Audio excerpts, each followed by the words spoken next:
Hey, what's up? It's Mark with Whitewash Studio, and today I wanted to give you a sneak preview of one of the upcoming episodes of the Whitewash Studio Podcast on iTunes.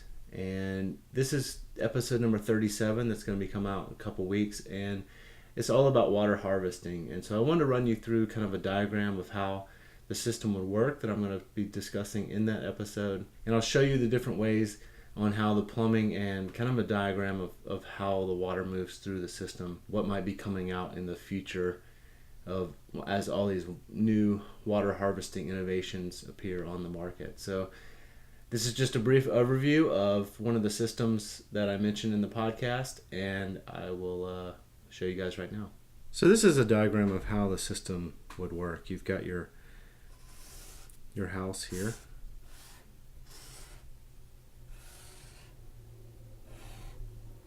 And you've got your roof and your walls. Let's say you've got a 2-story house, something like this.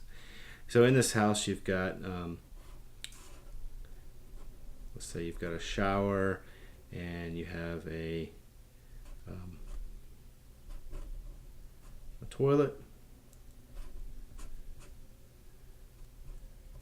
and a sink.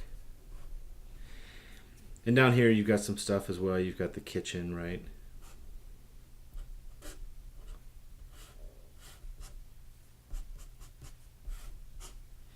You got the kitchen sink here as well. So this is just a general idea, but what happens is usually you've got water that comes in from the street. You have your meter. The water runs in, goes to your hot water heater, which heats that water up and delivers it to your shower, which comes out, and it delivers it to your hot water in your sink, and it also delivers it to your faucet in your kitchen.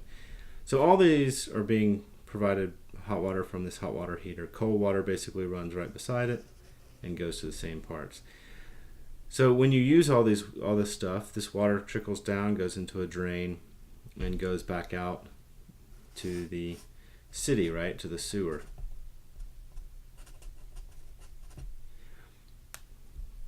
What we're talking about in the podcast episode is to actually reuse some of this water. So there's a system that actually sits out here outside, made by Nexus, and it is a water purification system. And what happens is when this water gets used, either collected rainwater or city water, it goes down into pipes. Let's just say it goes outside the building. It doesn't, but it goes. I'll run it through here. It goes down into a collection system. That system's below grade here, or wherever it might be. Then it's kind of a holding tank, so the thing's full, which gets pumped then to the Nexus, which cleans the water, sends it back to a new reservoir of clean gray water.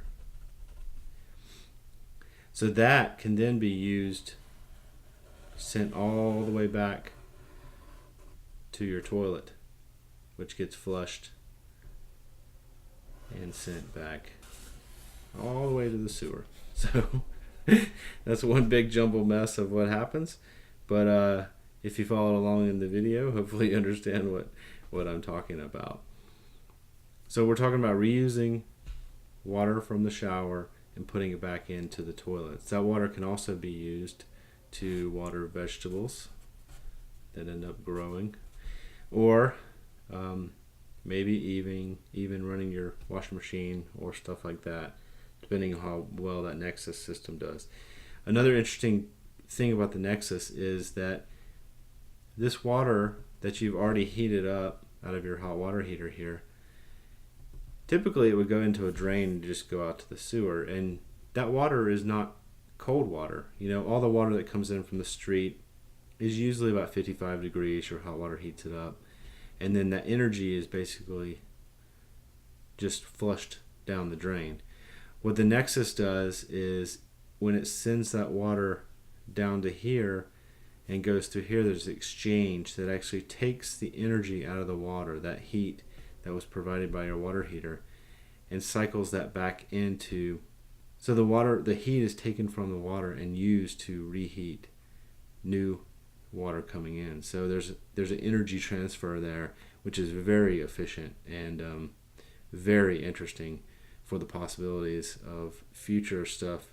And this is just the beginning of a system like this. This is the first for residential construction, and I look forward to seeing all the new innovations that come out in the future related to this kind of topic. So I'll keep you guys up to date when I hear about stuff. And so thanks for watching. I hope you enjoyed the video, and be sure to listen to the podcast, subscribe on iTunes, whitewashstudio.com, and you can get added to the newsletter if you go there, and you can get up-to-date information sent directly to you in your email if you prefer to get it that way. And then there's a button in there you can actually click and listen to the podcast directly from the internet.